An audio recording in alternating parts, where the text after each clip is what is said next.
Students, कैसे हैं आप लोग।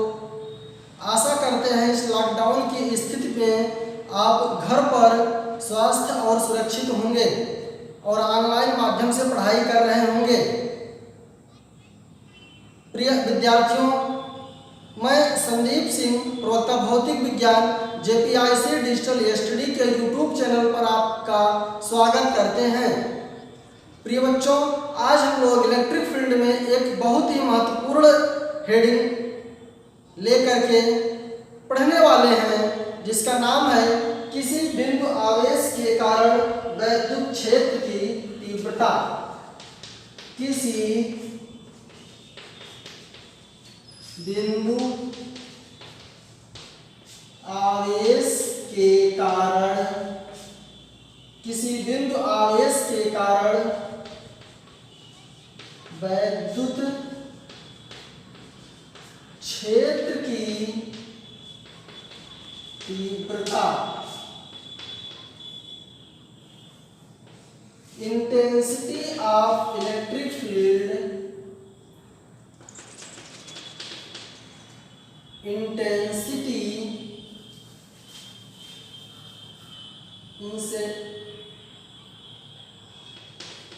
Intensity of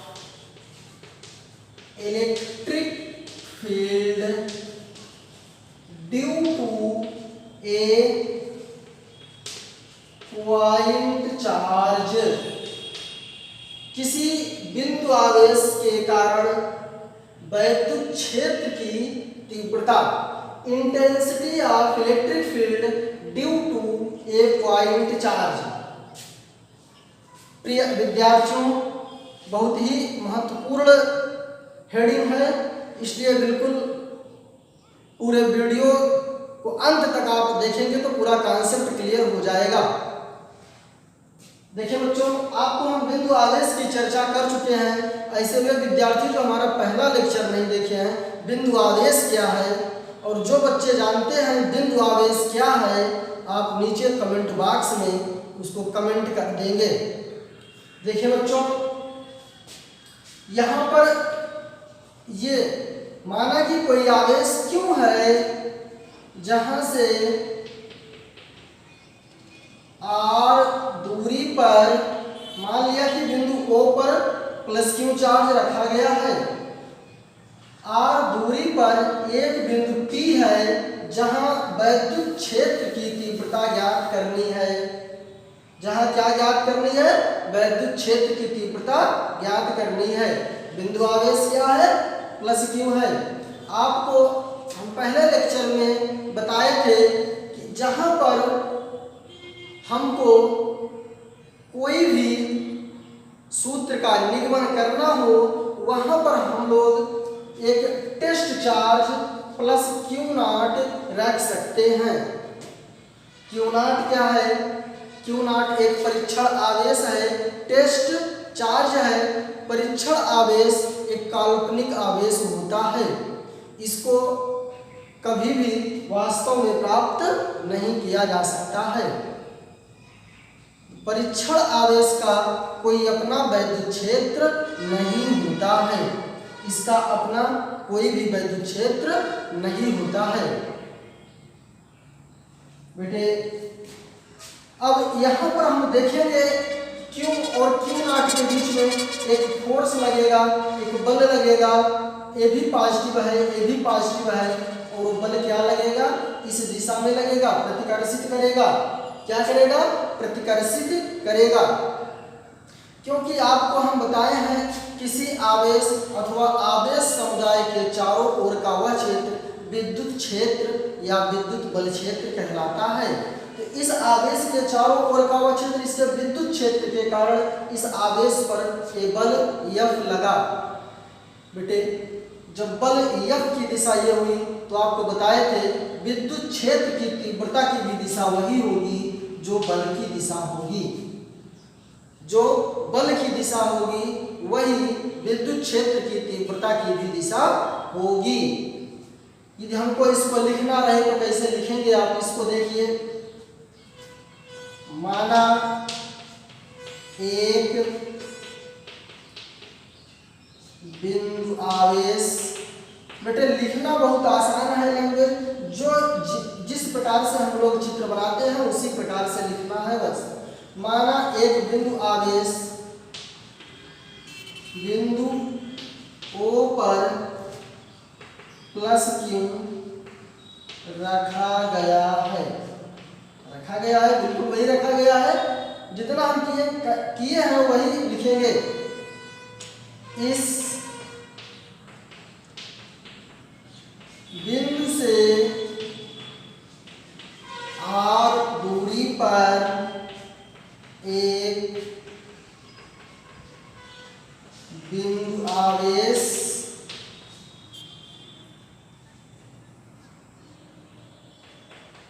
plus Q not रखा गया है। यह निकाय किसी माध्यम में जिसका परावैद्युतांक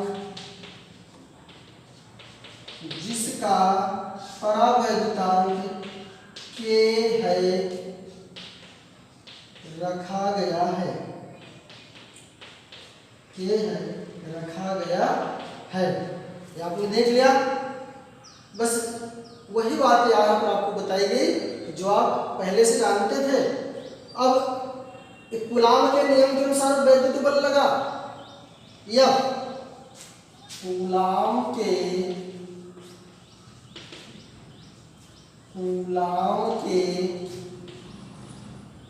नियमानुसार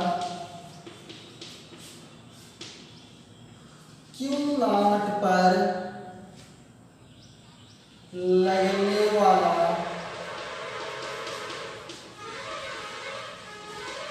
प्रतिकर्षण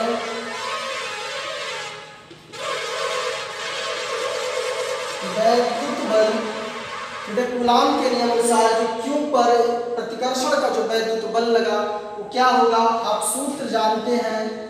F बराबर 1/4 pi epsilon not Q1 Q2 बटे R स्क्वायर।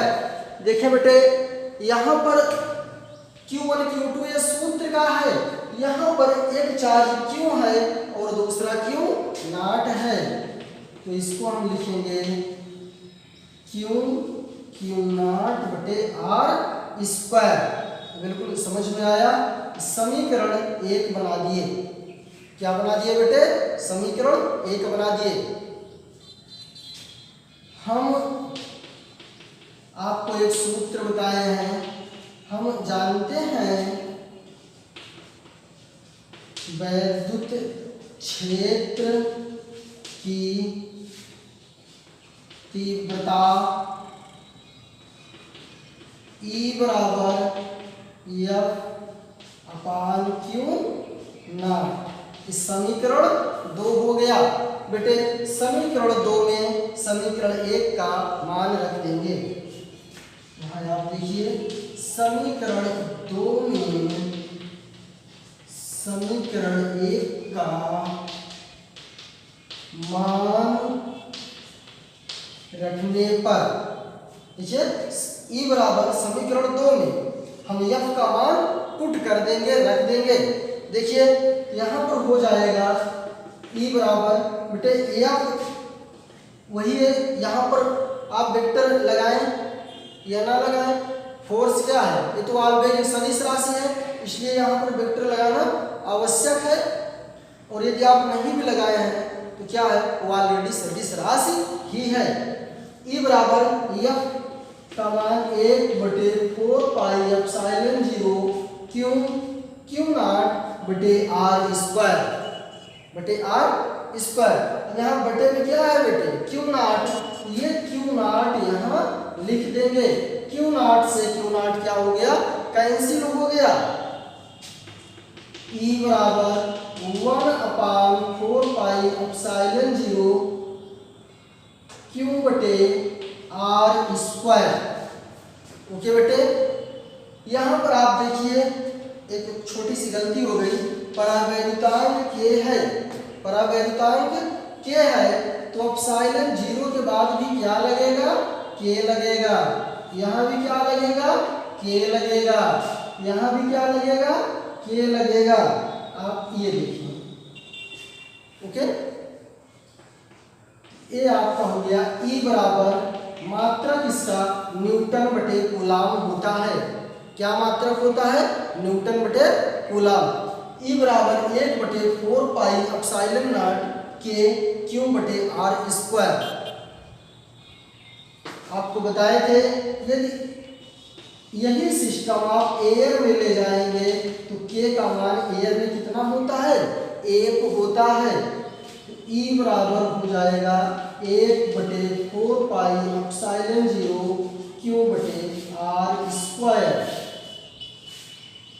बिल्कुल समझ में आया, पूरा का पूरा समझ में आया होगा। यहाँ पर बिल्कुल चूंकि कांस्टेंट परावैद्युतांक किया था, जब किसी माध्यम में कूलाम के नियम को लिखते हैं तो यहाँ पर क्या लगाते हैं, हम के लगाते हैं, जो कि परावैद्युतांक नियतांक होता है या स्पेसिफिक इंडक्टिव कैपेसिटी होती है। तो यहाँ पर हम आपको के का 2 मान बताए हैं। एक एयर के लिए के का मान 1 होता है और धातु के लिए के का मान अनंत होता है। के का मान क्या होता है, अनंत होता है। E बराबर 1/4 pi epsilon naught q upon r square. बेटे यहाँ पर 1/एप्सिलॉन नॉट आप जानते हैं पहले से 9 × 10⁹ newton metre square upon coulomb square. ये मान कांस्टेंट है, ये मान यहाँ पर पुट किया जाएगा, यही मान यहाँ पर रखा जाएगा। ये बात बिल्कुल स्पष्ट हुई। अब यहाँ पर हम देखेंगे बेटे, यदि पॉजिटिव चार्ज ना होता, पॉजिटिव चार्ज ना होता, यहाँ पर निगेटिव चार्ज होता तो क्या होता, आप ये समझिए। बिल्कुल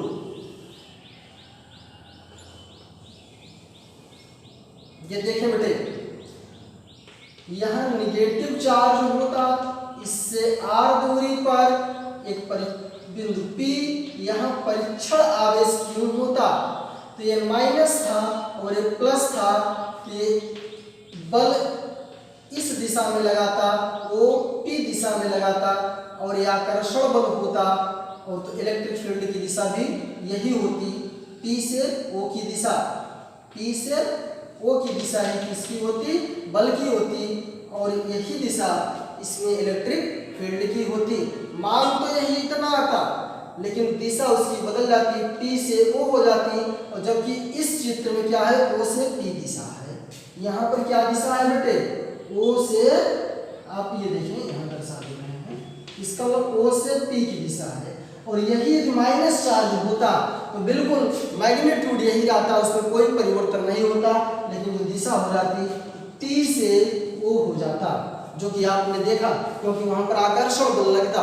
कैसे लगता, आकर्षण बल वहां पर कार्य करता।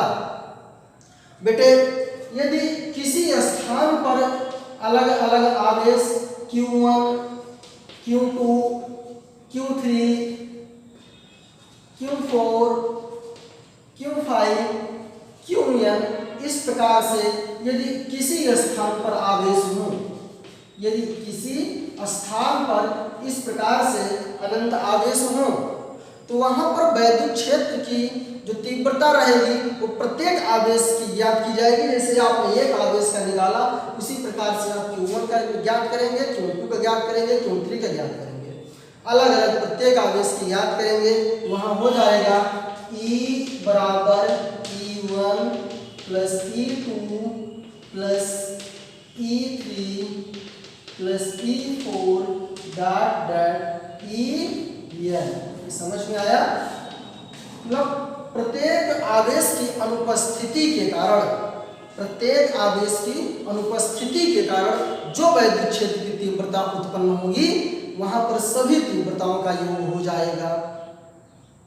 ओके बेटे, आप इससे सूत्र को बिल्कुल कंठस्थ कर लेंगे, एक दो बार लगाने का प्रयास करेंगे इस निगमन को, और इस सूत्र से संबंधित न्यूमेरिकल को लगाने का प्रयास करेंगे।